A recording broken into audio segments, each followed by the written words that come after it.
Doctor, ಈಗ ಆಯುರ್ವೇದ ಅಂತಂದ್ರೆ ಎಷ್ಟೋ ಜನ ಈಗ ಅದನ್ನ ಅಳವಡಿಕೆ ಮಾಡ್ಕೊಳ್ತಾ ಇದ್ದಾರೆ. ಮೊದಲು ಏನ್ ಮಾಡ್ತಾ ಇದ್ರು, ಯಾವ್ದಾದ್ರು ಒಂದು ಕಾಯಿಲೆ ಬಂದ್ರೆ ಸಾಕು ಇಂಗ್ಲಿಷ್ ಮೆಡಿಸಿನ್ಸ್ಗೆ ಹೋಗ್ತಾ ಇದ್ರು. ಯಾವಾಗ ಕೋವಿಡ್ ಪ್ರಾರಂಭ ಆಯಿತು, ಕೋವಿಡ್ ನಂತರದಲ್ಲಿ ಈಗ ಅತಿ ಹೆಚ್ಚಿನದಾಗಿ ಒಂದು ಆಯುರ್ವೇದದ ಮೊರೆ ಹೋಗ್ತಾ ಇದ್ದಾರೆ. ಮೊದಲಿಗೆ ಒಂದು ಆಯುರ್ವೇದ ಚಿಕಿತ್ಸೆಗಳು ಯಾವ ರೀತಿ ಇರುತ್ತೆ ಡಾಕ್ಟರ್, ಅದ್ರ ಬಗ್ಗೆ ತಿಳಿಸ್ಕೊಡಿ. ಇವಾಗ ನೀವು ಹೇಳ್ದಂಗೆ ಆಯುರ್ವೇದ ಇವತ್ತಿಂದಲ್ಲ ಅಥವಾ ಇವಾಗ ಪಾಪ್ಯುಲಾರಿಟಿ ಆಗಿರೋದಂಥದ್ದಲ್ಲ. ಸೊ ಇದ್ರದ್ದು ಎಕ್ಸಿಸ್ಟೆನ್ಸು 5,000 ವರ್ಷದ ಹಿಂದೆಯಿಂದನೂ ಇದೆ. ಸೊ ಅವಾಗಿಂದನೂ ಇದ್ರದ್ದು ಎಫೆಕ್ಟು ಅಥವಾ ಅದರದ್ದು ಆ ಒಂದು ಗ್ಲೋರಿ ಅಂತ ಹೇಳ್ತೀವಲ್ಲ, ಆ ಗ್ಲೋರಿ ಇದ್ದೇ ಇದೆ. ಬಟ್ ಏನಾಗಿತ್ತು, ಈ ಇನ್ ಬಿಟ್ವೀನು ಅದರದ್ದು ಒಂದು ಸ್ವಲ್ಪ ಈ ಕಮ್ಯುನಿಕೇಷನ್ ಗ್ಯಾಪ್ ಆಯಿತು. ಅದ್ರ ಬಗ್ಗೆ ಕೆಲವೊಂದು ಇಂಟ್ರೆಸ್ಟು, ಅದನ್ನು ಓದಿ ಪ್ರಾಕ್ಟೀಸ್ ಮಾಡೋಂಥವ್ರು. ಸೊ ಅದೆಲ್ಲದನ್ನು ಕಡಿಮೆ ಆಯಿತು. ಆ್ಯಂಡ್ ಎಷ್ಟೋ ಕಾಲೇಜ್ಗಳು ಇರಲಿಲ್ಲ, ಎಷ್ಟೊಂದು ಕಡೆ ಆಯುರ್ವೇದದ ನಾಲೆಜು, ಬುಕ್ಸು, ಟೆಕ್ಸ್ಟ್ಗಳೆಲ್ಲ ಹಾಳಾಗಿ ಹೋಗಿತ್ತು.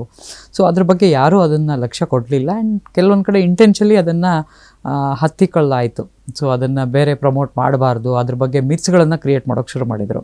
ಸೊ ಹಾಗಾಗಿ ಏನಾಯಿತು, ಅದರದ್ದು ಒಂದು ಏನು ಟ್ರಾನ್ಸ್ಫಾರ್ಮೇಷನ್ ಇತ್ತು ಅಲ್ಲ ಇವಾಗ ಯಾಕೆಂದರೆ ಯಾವುದೇ ವೇದಗಳನ್ನು ನಾವು ಅಥವಾ ಫಿಲಾಸಫಿಕಲ್ ಸ್ಟಡೀಸ್ಗಳನ್ನು ನಾವು ನೋಡ್ತಾ ಹೋದಾಗ ಅದಕ್ಕೊಂದು ಈ ಟ್ರೆಡಿಷ್ನಲಿ ಟ್ರಾನ್ಸ್ಫಾರ್ಮೇಷನ್ಸ್ ಇರುತ್ತೆ. ಇವಾಗ ಗುರುಕುಲ ಪದ್ಧತಿಯಲ್ಲಿ ಆಯುರ್ವೇದನ ಮೊದಲು ಕಲಿಸ್ತಾ ಇದ್ರು. ಸೊ ಅದು ಹೆಂಗೆ ಅಂದರೆ, ನನ್ನ ಗುರುಗಳು ಇದ್ದರೆ ಅವರು ಮೊದಲು ಅವ್ರ ಗುರುಗಳಿಂದ ಕಲಿತಿದ್ರು, ಅದನ್ನು ನೆಕ್ಸ್ಟು ಆ ಥರ ಶಿಷ್ಯಂದ್ರಿಗೆ ಕಲಿಸ್ತಾ ಒಂದು ಗುರು ಪರಂಪರೆಯಲ್ಲಿ ಅದನ್ನು ಕಲಿಸ್ತಾ ಬಂದರು.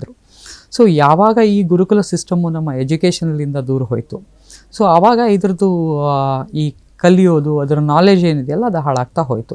ಸೊ ಆವಾಗ ಎಲ್ಲೋ ಬೆರಳೆಣಿಕೆಯಲ್ಲಿ ಎಲ್ಲೋ ಒಂದು ಮೂಲೆಯಲ್ಲಿ ಯಾರೋ ಒಬ್ಬರು ಪಂಡಿತರು ಅವ್ರ ಮನೆಯಿಂದ ಮೇಂಟೈನ್ ಮಾಡ್ಕೊಂಬಂದಿರೋವಂಥದ್ದು ಅಲ್ಲಿ ಮಾತ್ರ ಸೀಮಿತ ಆಯಿತು. ಆಮೇಲೆ ಮತ್ತೆ ಯಾವಾಗ ಸ್ವತಂತ್ರ ಬಂತು, ಗೌರ್ಮೆಂಟ್ ಇದಕ್ಕೆ ಒತ್ತಡ ಇದು ಕೊಟ್ಟಾಗ, ಸೊ ಆವಾಗ ಕಾಲೇಜ್ಗಳನ್ನು, ಅದರ ಸಿಲೆಬಸ್ಗಳನ್ನು, ಅದರ ಯೂನಿವರ್ಸಿಟಿಗಳನ್ನು ಮಾಡಿ ಅಥವಾ ಎಲ್ಲದನ್ನು ಅದನ್ನು ಕಲಿಸೋಕೆ ಶುರು ಮಾಡಿದರು. ಬಟ್ಟು ಎಲ್ಲೂ ಇದ್ರದ್ದು ಈ ಅಪ್ಫಾಲ್ ಅಂತ ಕ್ವಾಲಿಟಿ ವೈಸ್ ಆಗಿದ್ದಿಲ್ಲ. ಬಟ್ ಏನಂದರೆ ತಿಳ್ಕೊಳ್ಳೋದು, ಆ ಕಮ್ಯುನಿಕೇಷನ್ ಗ್ಯಾಪ್ಲಿಂದ ಇದು ಒಂದು ಸ್ವಲ್ಪ ಎಲೆಮರೆಯಲ್ಲಿ ಹೋದಂಗೆ ಆಗಿತ್ತು.